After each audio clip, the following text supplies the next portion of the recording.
Hello, everyone. Welcome to episode 187 of the Terminal City FC podcast, part of the Area 51 Sports Network. Josh Ray joined alongside Nathan Derrick as per usual, talking all things football, broadcasting live on the Terminal City FC YouTube account and Area 51 Sports Network Twitter page. So, Nathan, you're ready for doing this. Heartbreak after last night with the Oilers, but more importantly, we got football chat. I'm drowning myself in my coffee right now, so I'm okay. Yeah, at least it's coffee. It's not like you're drinking Fireball shots at 10 in the morning. Seed grain alcohol right now, right? Straight up ethanol. So a rare Vancouver Whitecaps loss to start things off on the weekend. And let's be honest, I didn't think they were going to win this game, but props to them for making it close. And both Whitecaps losses in MLS this season have been with depleted squads due to players being away on international duty. Yes. Caveat here, Columbus had a depleted squad as well. We need to say that. But not to the extent. Like the amount of players that the Whitecaps were still missing, they were still dealing with the tail end of the E. coli outbreak that the team had. They didn't train on the Tuesday before because they still didn't have the players.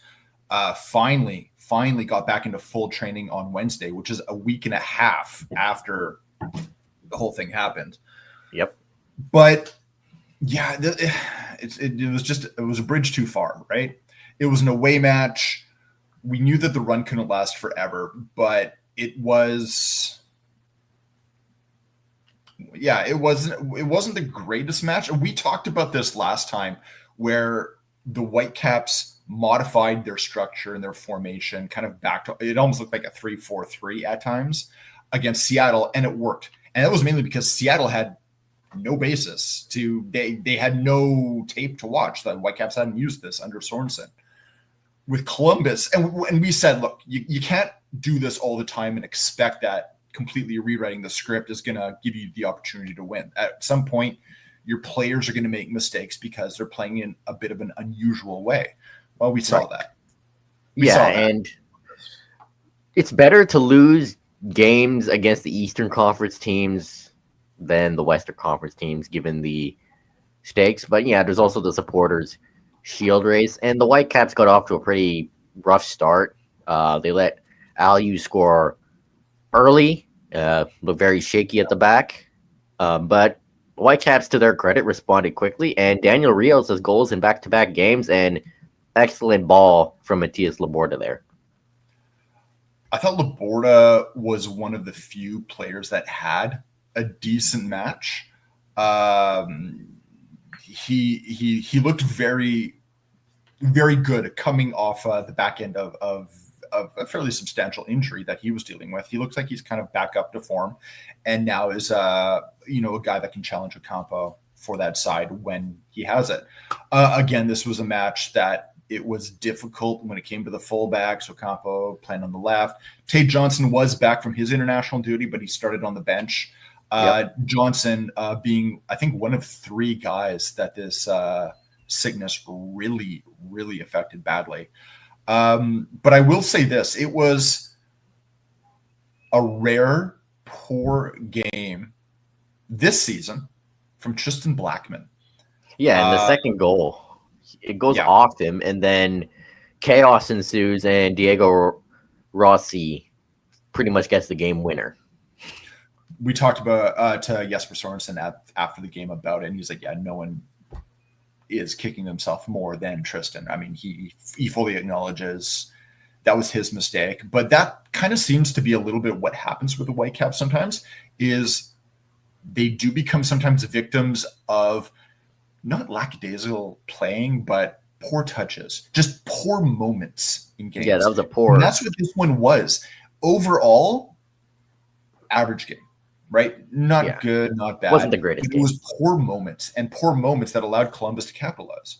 Yeah, and that pretty much defined the game. And Blackman's been one of the best defenders in MLS this season. Just a rare night off for him, a rare mistake. He's expected to be one of the top guys for the All-Star game, right? In his position. And it could have been much worse if the Crew learned how to stay on side because they scored a couple, but offside. And Wow. we Yeah. all know, you guys all know how much we hate the delayed offside flags. I asked Jesper about that at the end of the game. He was a little bit more philosophical about it. He understands where the mentality is to have delayed offsides, what the purpose of it is. He also recognized, because he's, if you end up scoring a goal and you think it was going to be an offside, but it turns out VAR says no, it's a good goal, you're going to be really, really pissed, right? But he understands the other side is that it can lead to increased injury, that it leads to confusion, that it leads to, just these parts of the game that have come in when you add technology and layers and layers and layers of it into the game that players don't necessarily get to see, fans don't necessarily get to see. There's a lot of stuff kind of underneath the hood that's happening now with technology that if they can figure out how to streamline it and speed it up, we don't ever notice. But right now, especially in soccer, you notice it. And that, I think that's, it comes to not just delayed offside, but it's the whole argument that you see against VAR in general is it's very, very visible in the game. And I think that's what a lot of people hate. I like it. I think it's necessary in order to get calls right, but they need to find ways to streamline it and make it more seamless. Yeah, and for the Whitecaps themselves, they weren't doing any favors offensively, just lacking that bite, that final pass, final shot, whatever you want to call it. Other than the Rios goal, nothing really too high danger. And gotta give credit to Yohei Takaoka for keeping the Whitecaps in the game. Made some big saves, including one at the end there that almost made it 3-1 for Columbus. And fortunately, the run at 11 unbeaten in MLS comes to an end. And this is a game. This really felt like a game the Whitecaps, were going to lose heading into it. But there are times where I thought, watching it back, they could have made it a draw at least. Yeah. You know what? Looking back, and one thing I do need to correct, because this is something that happened later on in the second half, is Daniel Rios actually did not score the goal. It was later given to JC Ngando. He ended up getting a touch. Keep forgetting. And it was awarded to him in the second half because it took them a while to figure it out. In these last two matches, you kind of, with everything that was going on, injuries, call up, sickness, and all that, if you could say that you're going to get 3 out of 6 points, you'd take it. Yeah. You take beating it. Seattle at home, you take it. Right. And you're also going to be happy with the team that you got the win against, because a win against the Western Conference is always going to be more valuable than the Eastern Conference in terms of a playoff spot. And being that it's Seattle, it's more valuable in terms of Cascadia. Which I believe right now, when it comes to the Cascadia Cup, Whitecaps are kind of running away with it. Right now. They're in the driver's seat. It's their cup to lose this year. And Columbus are a good team, so got to give credit to them for the way they played. And for the Whitecaps, it was nice to see a couple of Whitecaps FC2 players actually come off the bench this time and get some minutes, unlike the game against Seattle. And nice to have Andres Kubis and Pedro Vite back from international duty. And Vite coming off qualifying for the World Cup with Ecuador. Yeah. I didn't get to see as much of Rayan Alumi, but I thought John Soleimani did reasonably well with the minutes that he got. I got to mention two Alberta boys came up through the Whitecaps Academy initially in Edmonton. And Rayan is actually from my hometown of St. Albert. So I thought that was pretty cool. Yeah, the Whitecaps being, having the academy across Western Canada. Nice to see from the Alberta boys, and good to have more youngsters come through the pipeline. And Whitecaps had more shots, actually, 10-8, but Columbus had more on target, 5-3. And the Whitecaps couldn't really play their usual possession-based game given circumstances, as Columbus had 61%. You know what? It was one thing that kind of also made it a little bit of a strange game is for large parts, it was almost like they were lining up on the field 1-to-1. The two teams are both possession-based teams. They're both high-press teams. The Whitecaps weren't able to do that because the high press goes through Brian White, right? If he's not there, everyone else in that attacking line sits back along. And because it's Daniel Rios, he's not necessarily that guy. Everyone was sitting back with him. There was large points where the back line of Columbus had free reign. And you saw that they took advantage of it with over 60% possession. I will say I'm kind of okay with the loss at this stage of the season. Sometimes it's good to be kind of slapped in the mouth a little bit because it wakes you up. It reminds you that you hate this feeling, right? Yeah. You haven't lost. You kind of almost forget what it feels like. And it sucks. I think this is one of those wake-up calls. The other thing is the Whitecaps get, 10, 11 days to stew. Right? Which is nice, yeah. About that loss, even though it wasn't the worst loss in the world. And I think coming back out of this, they're going to have players back. We'll have to wait and see who they're going to have back from Gold Cup. We don't know yet. But they're going to be up and ready for San Diego when that happens next week. Yeah, and it's weird to talk about a Whitecaps loss because there hasn't been many this year. No. Which is crazy to say. And I'll take the loss. It's, it wasn't the worst game in the world. It's not the worst result in the world. It's not like they got blown out. It was closer than people realize. And, sometimes you need a loss to wake up, like you said. And it reminds you how good winning feels, right? Like you don't know what good is until you have bad. And given the circumstances, a loss felt inevitable at some point, and at least it was in Columbus and not at home to Seattle. So it's riding the high, right? It's riding the high, and then once it finally stopped, you're like, all right, just take a breath. Hey, guess what? We're still okay. We're still in a good spot. The Whitecaps are still, sports aren't gone. We know what we're doing. Let's just get back to it. Whitecaps are still first in the Western Conference, by the way.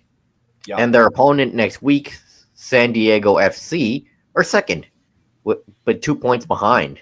You win that game, and that makes the Western Conference look very, very good for the Whitecaps. Like the amount of space that could potentially come for the Whitecaps in the Western Conference is very attractive.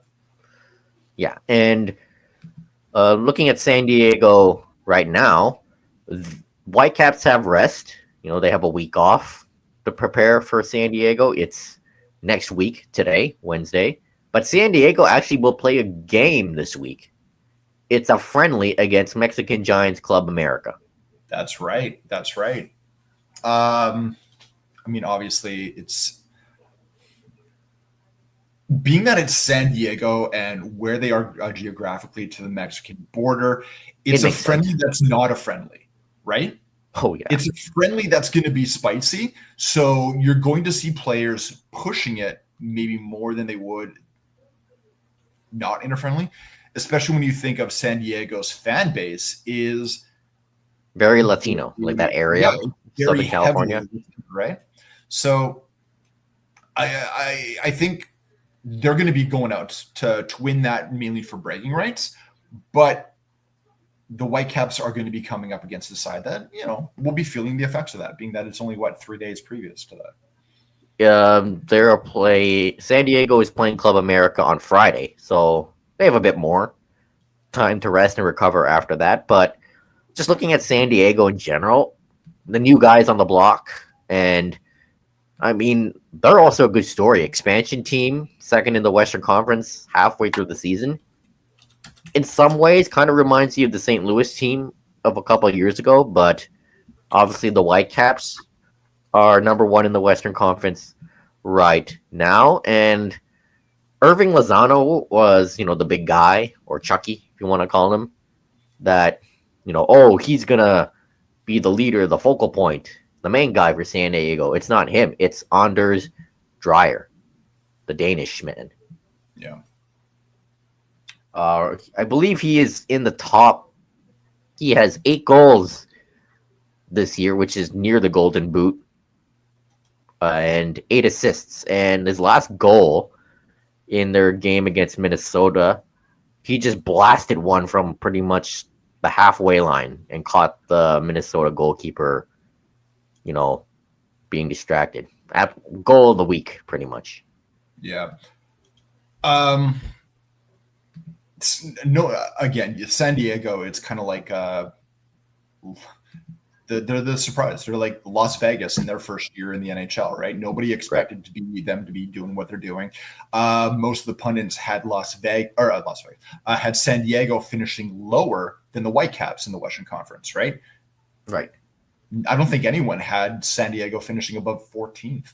So to see them where they are, to see how well they're doing, and to see how attractive they're playing, it's definitely going to be a game that's going to be interesting. But I think the Whitecaps being at home for the very first time playing San Diego will be a benefit. Yeah, and San Diego's that game in Minnesota, they beat them 4-2. Dreyer with 2 goals, that banger and a penalty, and Milan Ilowski with also 2 goals. San Diego is doing very, very well. In fact, I think in the last 6 games, they only have 1 loss, and that was to the Sounders on May 28th. Yeah, that was in Seattle. Yeah, and I think, for the Whitecaps, get a home win. Whitecaps have done well at home. Just 1 loss at home in MLS.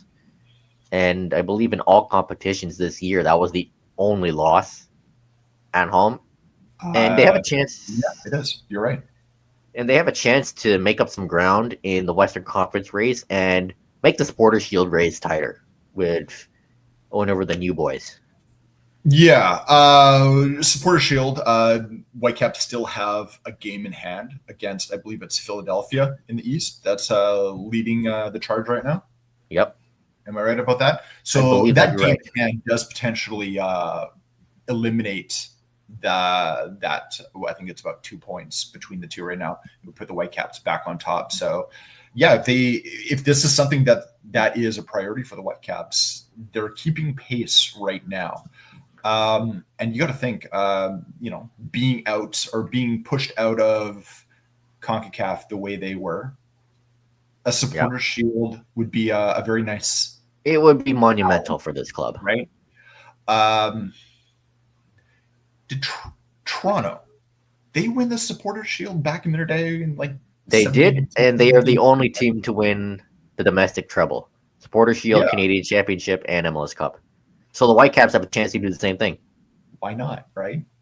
Why not? Canadian Championship is doable. Supporter Shield is also very doable. And can you believe it? MLS Cup. I gotta say, this isn't a conversation we should be having at this point. It doesn't feel. It doesn't. It still doesn't. Right? Yeah, it still feels surreal, right? Like, fine. I'm a Spurs fan. Dare to dream. It's the motto that's literally inscribed on the building. But it feels weird to do so. It still feels a bit like a fever dream. Yeah, like as I said, listen to the sentence. The Whitecaps are in a Supporter Shield race. That feels weird, right? Yeah.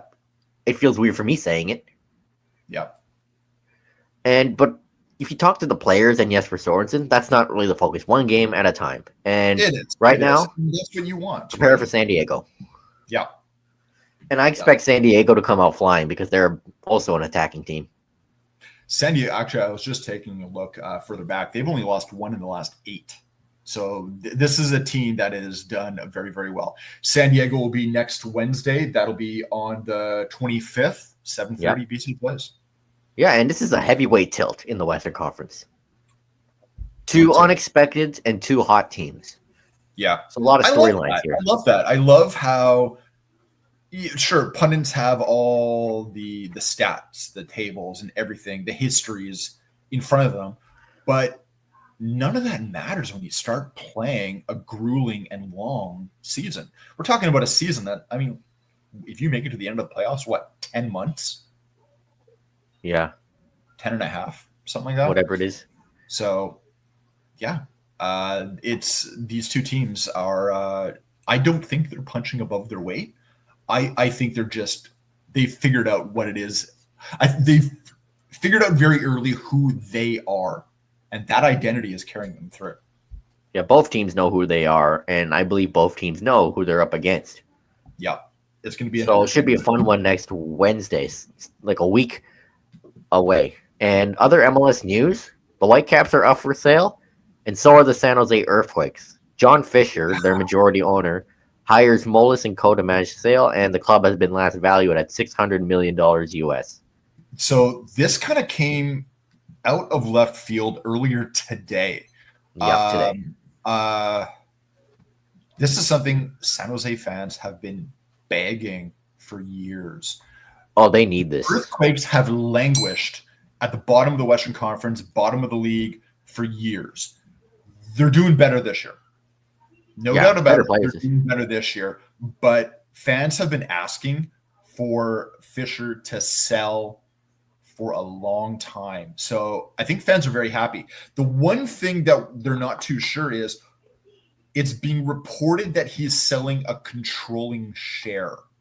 Yeah. Where fans, and we've talked to a few people, as a few that I could this morning, what they've been hearing is that he's actually looking to get out totally. Okay, that's good.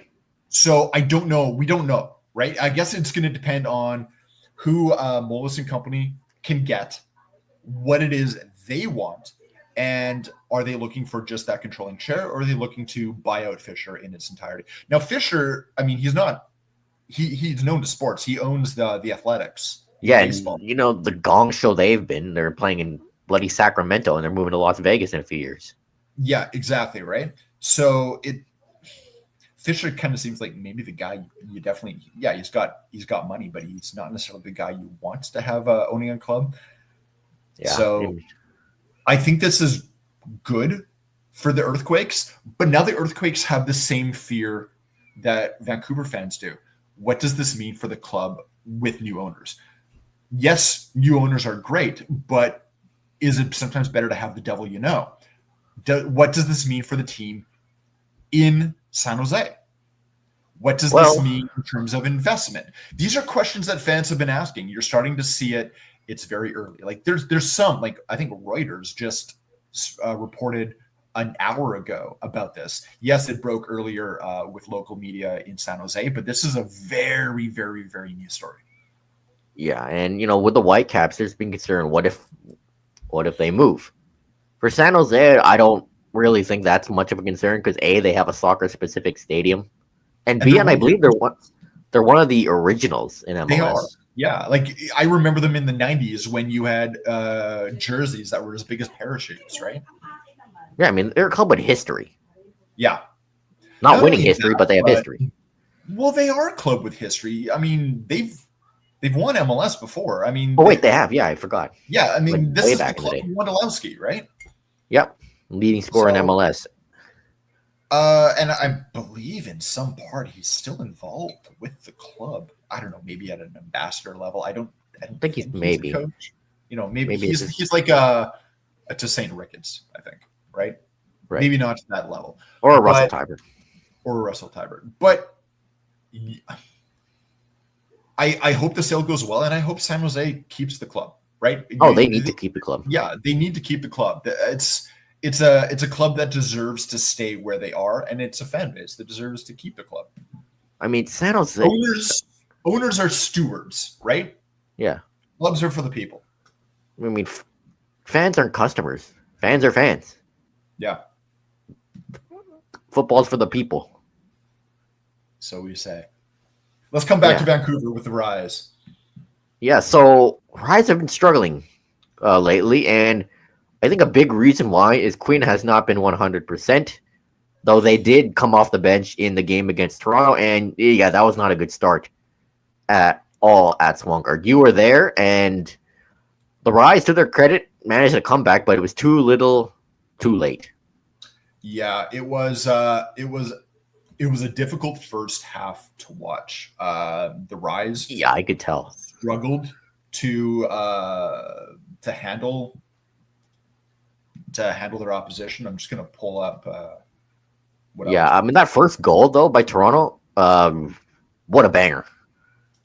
Yeah, this league, and the rise is pretty much all around the NSL. We've seen some bangers already. I've said it with the Rise before. One thing, you're right. The midfield struggled without Quinn and Stanton.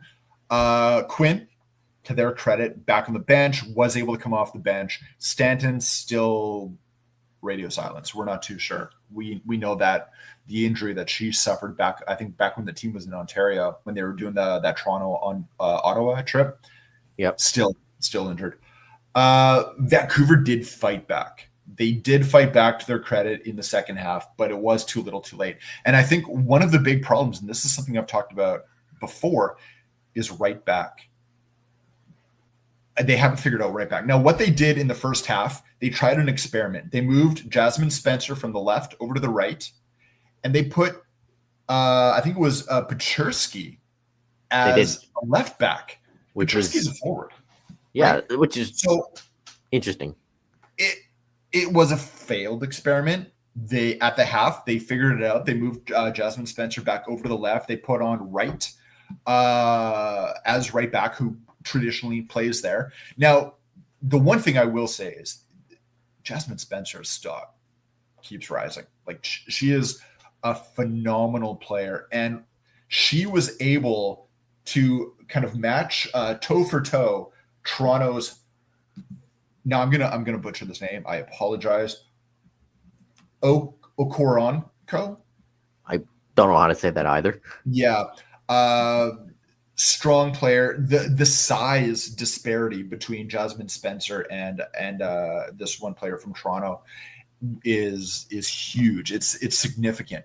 But Spencer is a strong, intelligent player. She is articulate when we've been able to speak to her after matches. Rapidly becoming one of my favorite players on the team to watch, because she is so good positionally at what she does. Yeah, she's smart. Very good football IQ. When it comes to fullbacks, she's kind of it. I know Wright can play on the right, and that's what she's supposed to do. But I mean, you take a look back that game against Halifax, where she was absolutely getting smoked by Sydney Kennedy, right? I think that's one of the things that the Rise need to look at, is they don't have a fluid back line yet. And it shows in the fact that they have been the leakiest defensively. They have more goals against than any other team in the league. Yeah, and second lowest goals against. And for a team, that's prioritizing attack, that's kind of concerning. Quinn has 3. Mariah Lee has 3. Quinn has 3, but all 3 are penalties. So right away, third of their goals are penalties. 33% of the Rise's goals are penalties. And we're one game shy of 10, right? Like that's not good. Concerning. We talked about it when I think they were 4 games in and they hadn't actually scored a goal from open play yet. It was either penalties or set pieces. We should still be talking about that. Now, we've had people step up. Mariah Lee has stepped up. That was an open play goal. Yeah, she has. Actually, no, her goal was a corner kick. Well, oh yeah, right. I believe her goal was a corner kick. And then, to their credit, the Rise, when they're finding struggles in open play, set pieces have been saving them. But I don't see the Rise as a complete team yet. I see a team that has been focused on attack, that defense has kind of been concerned and too reliant on Stanton and Quinn. They are very reliant on Stanton and Quinn. Wong came into that midfield, and I want to say Chang as well. They're both good and capable midfielders, but they're both very, very young. They don't have that experience to rely on. And when you're left to your own devices, I mean, I put it like this. Tate Johnson for the Whitecaps is a very good player. Tate Johnson is a very young player, and he's going to make mistakes. Yeah. Chang and Wong are very young players for the Rise. They're going to make mistakes. But when you have Tate Johnson, you've got, Veselinovic or Blackman playing alongside you, you can kind of be buffered a little bit. When it's just these two playing as sixes, you have no one else to rely on. You have no one else to back you up. And So they're left alone, on their own they're left islands. alone. And I feel it's a disservice to these players right now. At times I find myself watching Shannon Waller, captain center back, very, very capable, very, very good, very, very defensive minded, and doing her best to try and organize that defensive line. But it's almost like you can feel a little bit of frustration at times creep in. Because it feels like she's doing all the work. Yeah. Yeah. And unnoticed. I like to think we notice it because we were kind of looking for things like that, and that the defensive game that often when you're doing a very good defensive job, it goes unnoticed. But there needs to be more. She can't be. I think that just sums up the Rise in general because they have talent, but there needs to be more.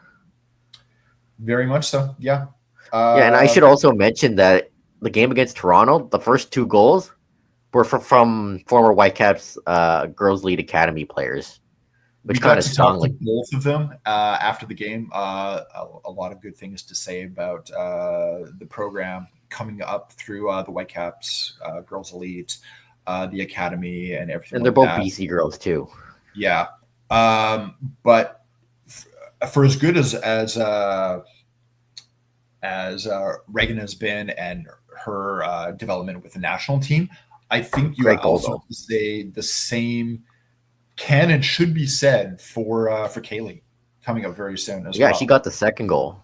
And I was kind of disappointed the Rise didn't sign her, and then she went to Toronto back in the winter. Well, I think that's a whole other conversation. Yeah. How do I say this? But it's kind of stinks seeing local girls score against Vancouver for Toronto. The relationship in terms of squad building, it seemed like the Rise felt that local players owed something to the Rise in terms of, you were developed through this club, you should be signing us. And I don't know how much truth is in this, but the word on the street was that some of the players felt a little, not abused is the wrong word, but shortchanged maybe. So they looked elsewhere. I've heard something similar. They got their payday. They got their payday elsewhere. And you know what? To their credit, players have very, very short careers. You've got to make the most of it. So I don't begrudge the players at all. Me neither. Ply your trade where you can. Get your payday where you can. So the Rise, bigger, tougher test. Sunday, I'll be at that game. Montreal Roses, very good defensive team. Can score goals too. So this is another tough test. And Montreal's top. And they're starting.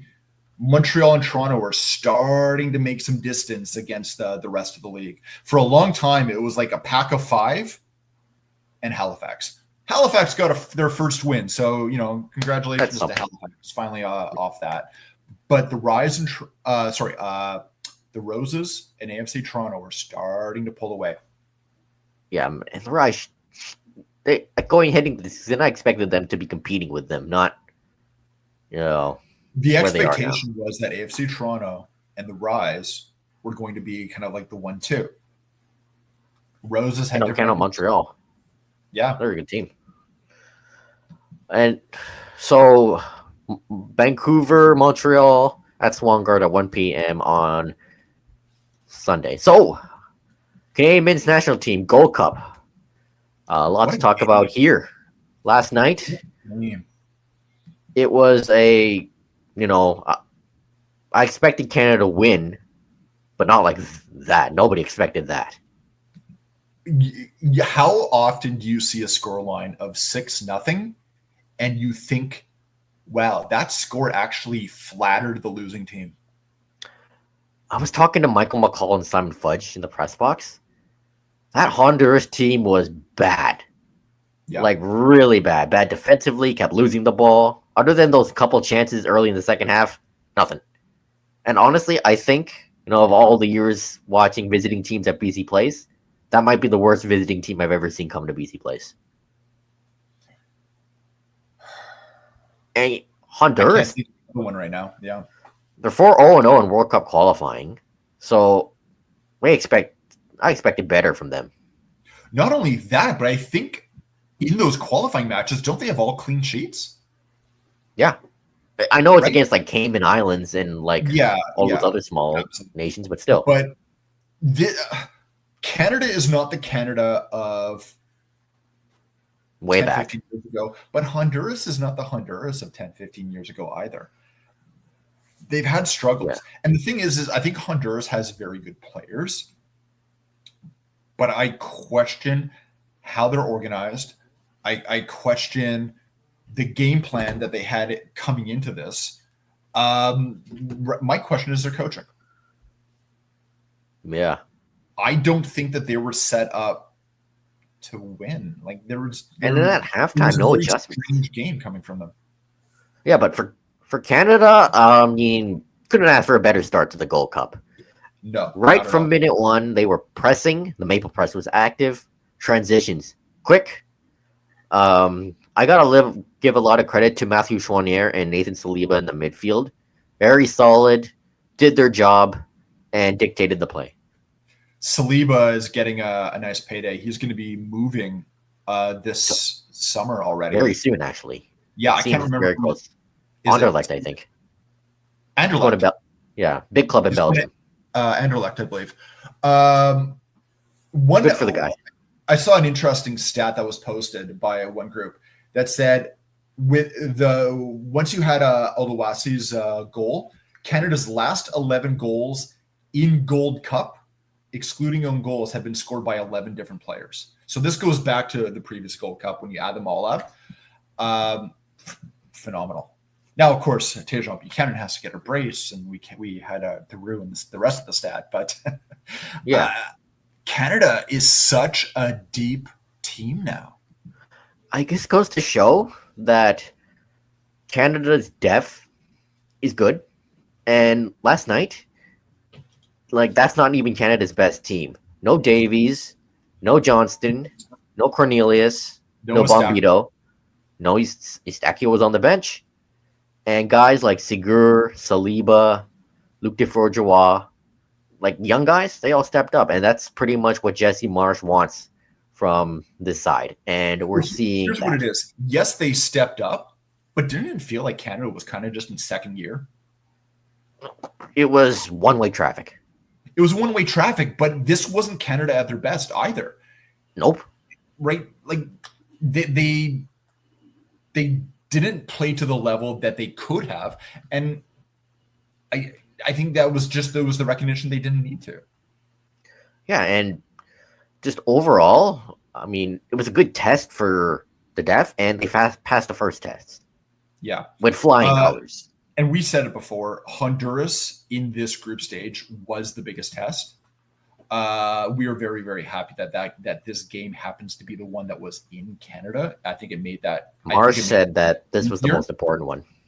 It was. It's the statement. It sets the stage for what comes next. I will say, I think Curacao is going to be a bit of a deceptive team. Curacao, in their region of CONCACAF, does very well. Curacao punches above their weight. I think Canada is going to be no match for them. Curacao is not going to be a match for Canada, but I think Curacao could surprise Canada in moments. I was watching the Curacao-Salvador game with Simon Fudge, and that game was terrible. Like, no intensity from either side. Yeah. Boring. Yeah. Yeah, it ended up in a draw, right? Yeah, and if you paid us to watch that game, I'd want my money back. So, I mean, just right from the get-go, Richie Larea, big game from him. All over the place, being, Richie Larea with his antics, but his pace, his passing, solid. And this is a good story. The Burnaby boy, Nico Sigur, first goal for Canada at BC Place. Lovely give and go from him and Jonathan David. Yeah. Just great to see. Great on Sigur for continuing his run. Yeah. Like, he knew what to do. He knew what he was doing. I got to talk to him at training last Friday. This is a player that is not resting on his laurels, right? Like he's happy to be a part of the squad, but he knows that he has to work to be a part of the squad. He also knows that once Alistair Johnson comes in, that right back position is Alistair Johnson's. Seager is a very worthy deputy. Seager can also play in the midfield. He's happy playing in both. You got to think that he is going to get time in both positions, right? Yeah. I do wonder. I want to see him in the midfield because I do wonder, does he become the natural progression for the day when Eustachio retires nationally? Yeah, and right. We talked to him in the mix zone last night, and he said, he doesn't play in front of friends and family often, and he's been away in Croatia for quite some time now, and this just made it extra special. And he had about 40 or 50 family and friends at the game. Yeah, and given that BC Place is one of the World Cup venues, he said, yeah, we're building towards that, and he wants more moments like that. Speaking of the World Cup and just how that stadium looked, at least me watching from home, how good did that grass look? Looked good, and it smelled good. Not only that, it held up. Like, the grass looked good from minute 0 to minute 90. Yeah, it was pretty much the reason why I was sneezing in the press box, but it looked good. Yeah, I guess there is that. Oh, man, you got to think that that's getting ripped up today. Which is sad. I know. Rumor is... Hey, the BC Lions could use it for their game, I believe, in a few days. Rumor is that grass cost for that one game $1 million. I mean, they brought in a lot of people to that game. Paying the bill, but man, don't you just wish they could have that all the time? Just for, even just for another month. Like, hey, the Whitecaps can use it against San Diego next week, and so could the BC Lions for their game against Winnipeg. But, Canada's credit, they just wanted to push, and it was Tanny time. Beautiful one-time shot. Richie Laryea again, causing problems for Honduras. Perfect pass. And then Tanny just blasted it past the Honduran goalkeeper. You had to watch that goal a couple of times to figure out exactly how it went in, but what a well-placed shot. I don't know if Tanny planned that or if he just pivoted on his grounded foot. And it felt like instinct. I should have asked him about that last night. Yeah, that was a hunter's goal, right? That was a poacher's goal. And that was just a beautiful pass from Laryea. And it's also nice to see Laryea play the full game, pretty much play, because he hasn't really played much over the past year with injuries. Yeah. I was happy that when it was around the 60-minute mark that Canada made some, I think they did 3 changes at once. This is a long tournament. You're going to be playing games every 3 days. I was happy that you felt the game was done and dusted at the point. I think it was 3-0. Canada was able to bring on other players. Didn't slow down a beat. A lot of those players that came in ended up getting on the score sheet, so I was very happy to give them that. Dejan Buchanan with 2. And I was going to say Buchanan's second goal. You're never going to see an easier goal scored, but hell of a pass from Ali Ahmed. That was a David goal. Promise David. Oh, was that Promise David? Who was the one when Buchanan got his second? That was off the corner from Chouanier. Oluwaseyi whiffed on the header, but Buchanan just tapped it in. That was the second Buchanan goal. Oh, that was the second one. Okay, the first one was Laryea again. Yeah. Low cross. Buchanan just one times it past the Honduran keeper. Right. I mean, I said this last night. Like, Matthew Chouanier, he might be the set piece guy Canada needed all along because his delivery was on point in the corners and the free kicks. It was. I did not know that part of his game. Me neither. I was like, wow. I'm like, set piece guy, he's right there. Yeah. I asked Biello about the midfield last night, and he said, yeah, they did the job that they were supposed to do, and they were phenomenal. And he pretty much said that nobody had a bad game. Nobody did. This is a very. I can't really think of anyone when you're trying to pick your player of the match. It was hard. Yeah, you could make the case for nearly anyone. Almost anyone. I'm not even going to do it. The one thing I will say is also we talked about Sigurd's goal, Nathan Saliba's goal at the very end of the match too. Basically, first goals for both of those players. But just like the work rate that Sigurd had in his goal, Saliba to take the ball, but then to go and find space on his left foot for that and goal. Just blast it. Right. I know. I'm really happy. Like these are guys I'm pretty high on. Like Saliba, Seager, Promise David. I got to see them score goals. It's just really nice to see. Like Promise David scoring on the day he gets a brand new contract too with Union SG, and I think that's the right move for him. You know, he's playing Champions League. They won the league. He scored the winning goal, right? Yeah, and I think in Belgium he was in the top 3 for the Golden Boot. I think he was two off the pace.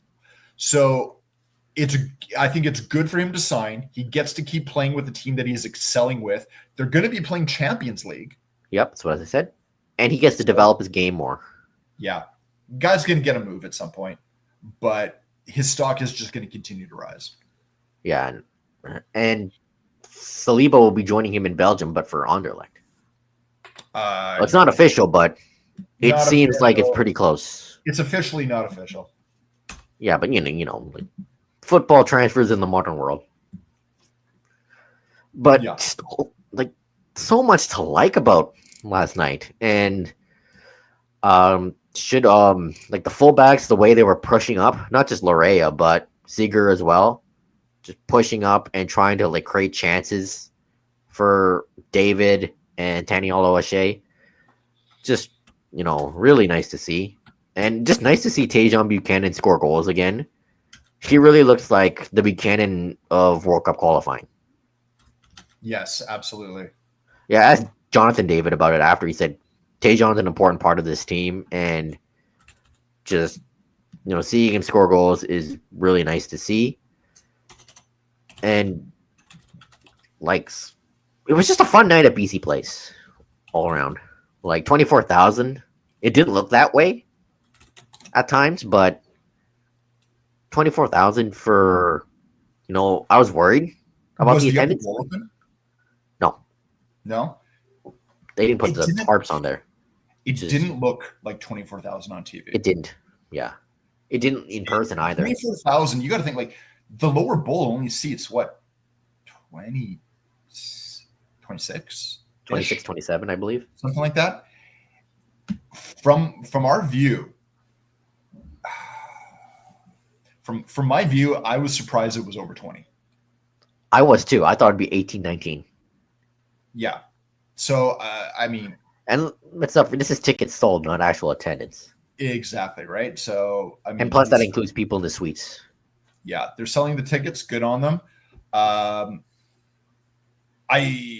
If they actually had 24,000, that is a fantastic number for a Tuesday night. And you know what really surprised me about last night? Not a single card was shown by the referee in a very physical game.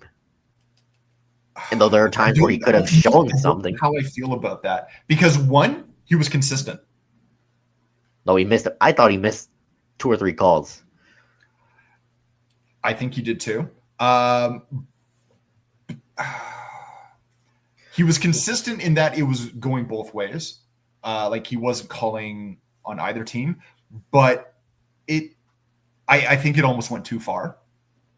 You know that Honduras chance in the second half?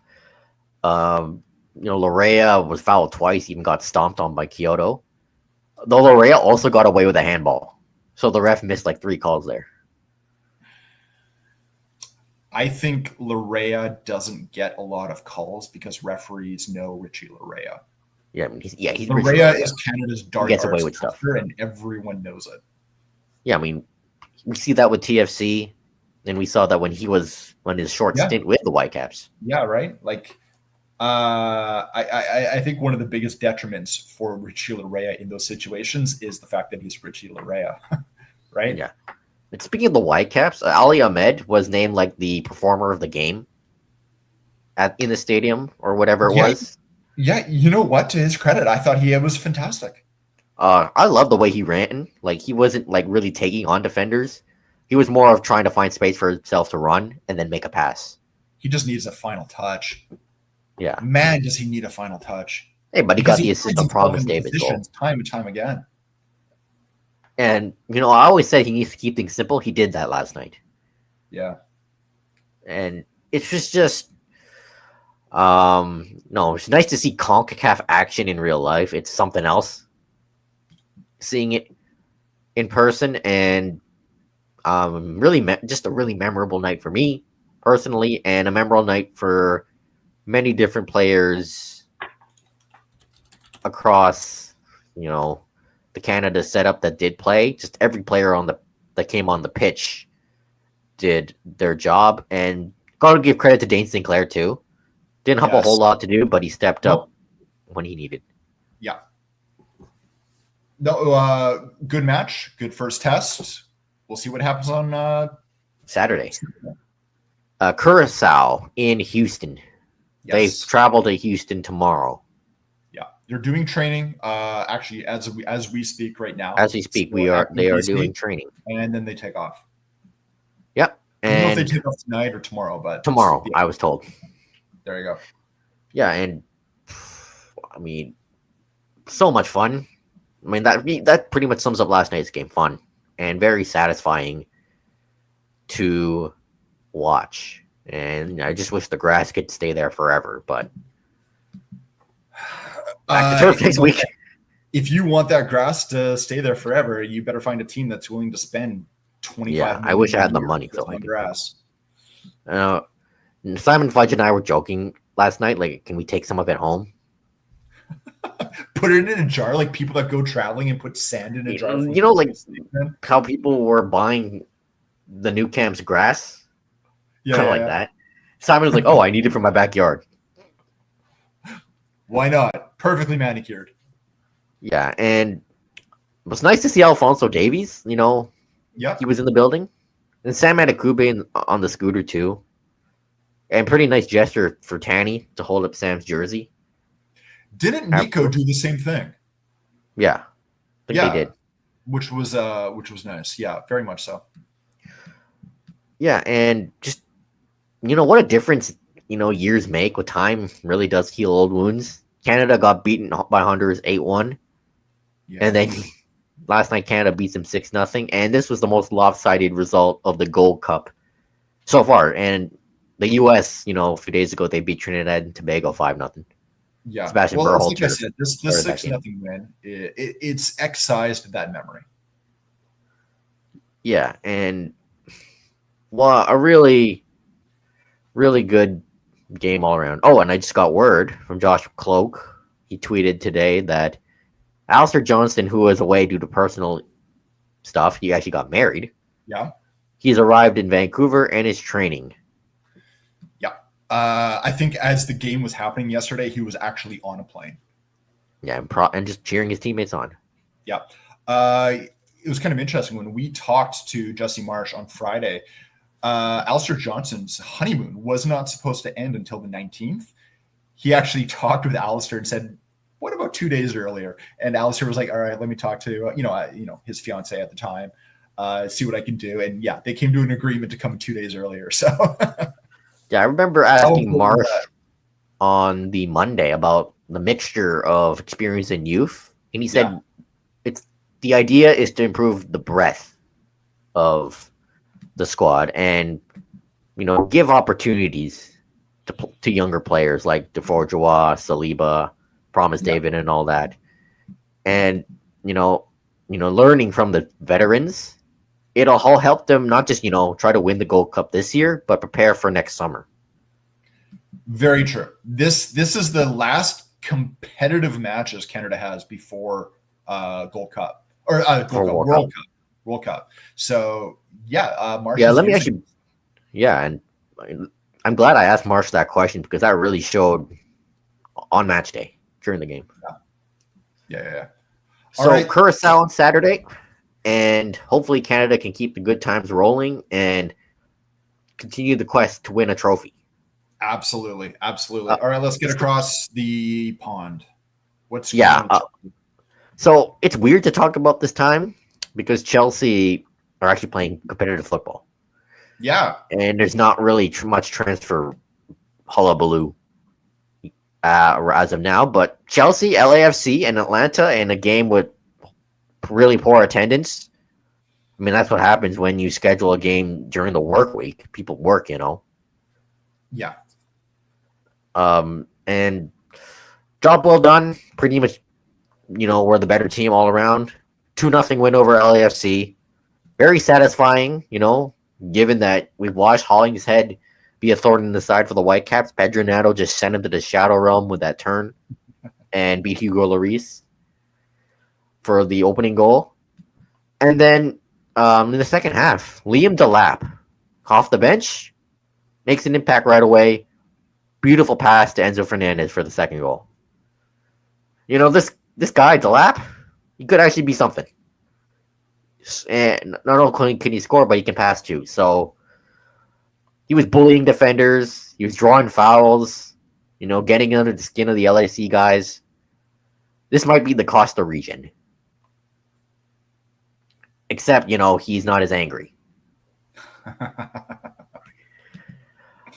But overall, well-taken win by Chelsea at the Club World Cup opener in LA, and they're on their way to Philadelphia to play Brazilian side Flamengo on Friday. Unfortunately, I won't be able to watch that one either because I have an appointment. I saw one thing interesting. They said after the first round of matches, I think all South American clubs are undefeated. Yeah, which is interesting. And it's also mentioned that Monterrey drew to Inter yesterday. Yeah. Good for CONCACAF. Yeah, something. Yeah, and Chelsea beat Monterrey. So what does that say? Oh, yeah. And really not much transfers stuff out as of now. Gittins is still the number one winger target. And the more I think about it, the more he makes sense because he fits the profile. Yeah, he's 20 years old, but he's actually getting regular minutes for Dortmund. I think he's played nearly every game for them. Well, and Dortmund have also just brought in the younger Bellingham. So yeah, there's another interest in this Malik Fofana guy. Another Fofana, I know. Wesley and David Datro, though it seems both of those guys could leave this summer. I don't know much about this guy, but streets are saying he's decent. A goalkeeper, Magnon is still unlikely, but it's not completely over. Because the Club World Cup tax is now out of the window. But Chelsea could go back in if AC Milan lower their price. And Chelsea will play AC Milan on a friendly before the Premier League season starts at Stamford Bridge. So, winner gets Magnon. That'd be something. Mikhailo Modric has officially been banned 4 years for doping.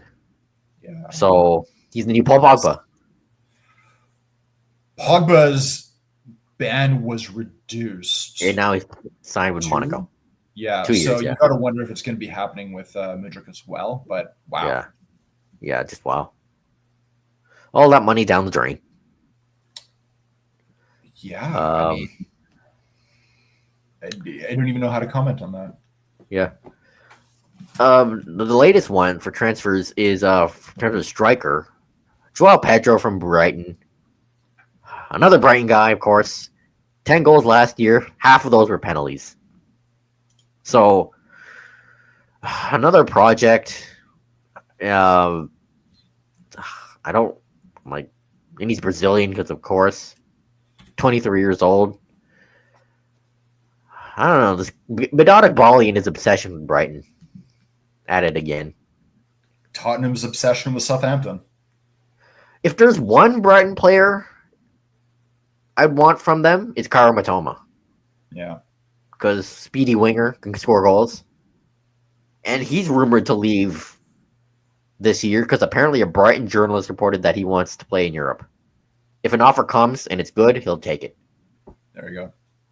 If not, he'll stay at Brighton. But from what I heard, Matoma could go for like 60 million and could potentially be the most expensive Asian player ever. Yeah.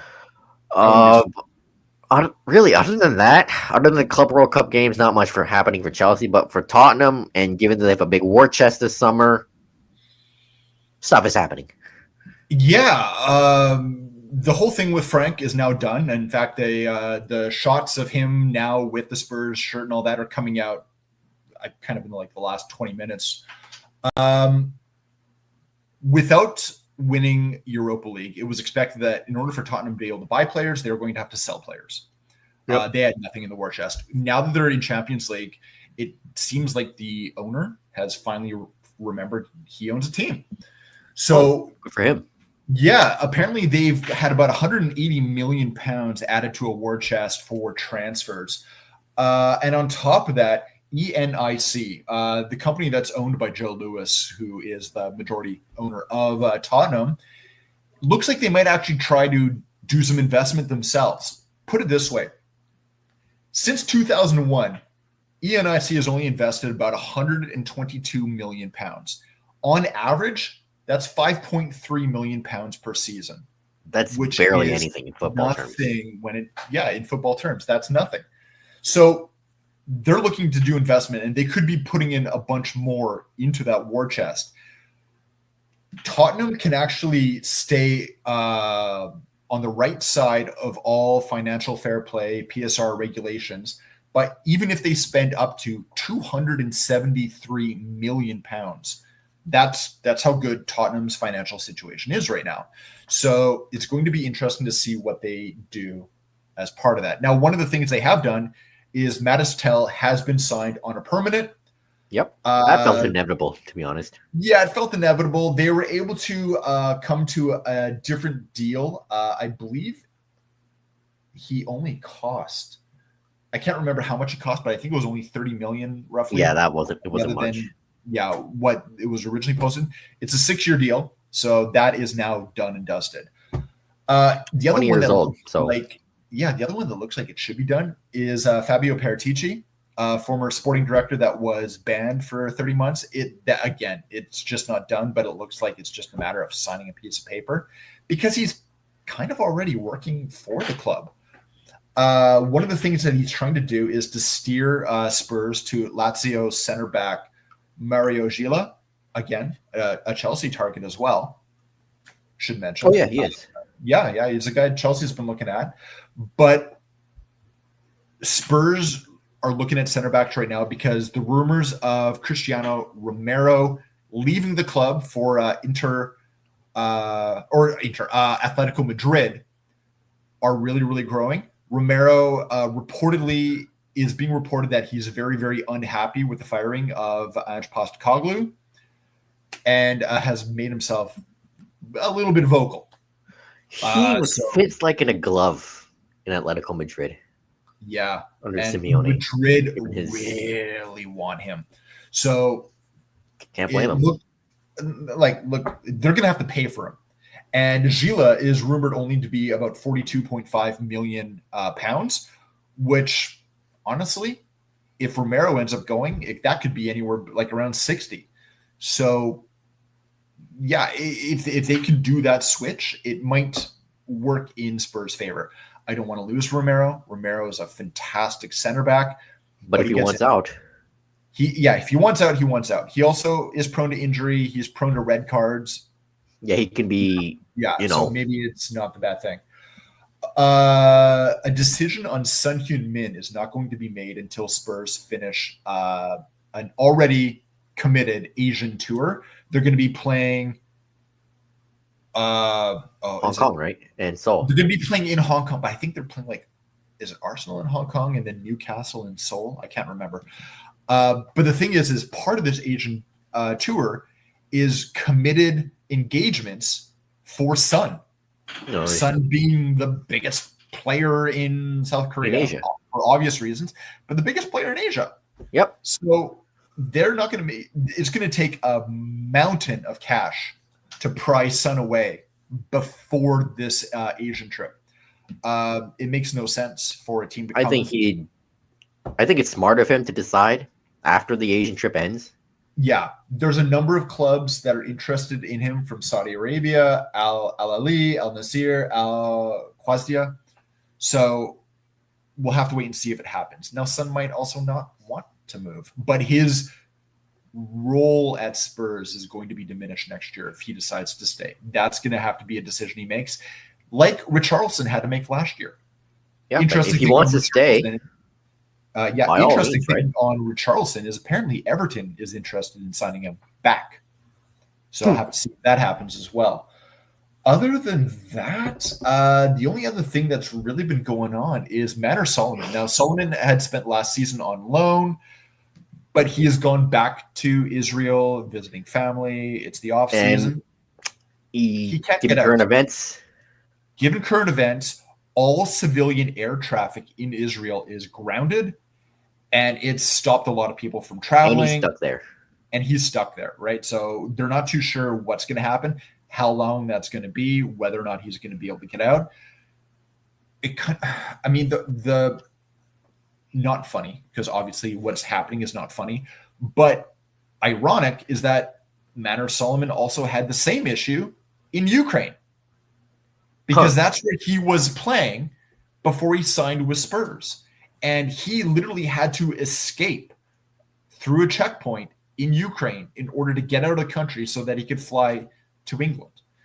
So for as young of a player as he is, it's kind of he gets caught in the worst situation. Yeah, he's had to do this a couple of times. There are a number of players Spurs are looking at. They do feel like they still have a case for Muembo with Brentford, mainly due to the association with Thomas Frank. Thomas Frank? Rumor is that Muembo has already agreed to personal terms with Manchester United. But they could hijack the deal. They could hijack the deal. Semenyo, sorry. That is still working its way through. The rumor is about £70 million will be required for that deal if they decide to go that way. But I still feel that it all hinges on Paratici signing a sporting director. Membo would make sense, Thomas Frank connection. Plus, he scored 20 goals last year. I know, right? First, he goes. Yeah, it's gonna wait and see. Like, obviously, like the name of Manchester United carries weight, but if you want to play Europe, you're going to Spurs. Hey, you want to play with your former manager that who got you really to likes where you. You are today. Yeah, I'd do it if I were him. I go to talk. Yeah. Waits to be seen, right? So we'll have to wait. Interesting news out of the Premier League. Remember the referee David Coote? He was suspended I remember that. in November of last year, ended up being fired by the referee from being a referee back in December. He had made some disparaging comments about Jurgen Klopp, went on social media. And he was on coke while he did that? Yeah. Well, he's now being charged by the FA. And because these comments happened while he was still working as a referee, it falls under the FA's jurisdiction. Now, if he made comments now, they have no, because he has been fired, and it doesn't happen. But it will be interesting to see what happens with this going forward. Kind of uncharted territory, it feels like, for a referee. Yeah. Just making those kind of comments on coke on camera wasn't a good look. Well, being on coke on camera while you're working for anyone is not a good choice. Yeah. And one last thing here. FIFA has canceled the anti-discrimination, anti-racism message for the Club World Cup. Which are we surprised? Yeah.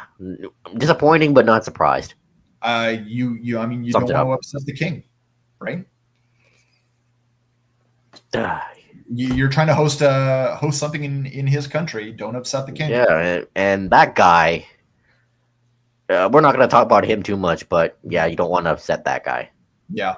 And he's going to be at the World Cup next year presenting the trophy. Contrast to Gold Cup watching last night when you looked at the team photo for Canada, and they literally had the anti-racism message right in front of the players.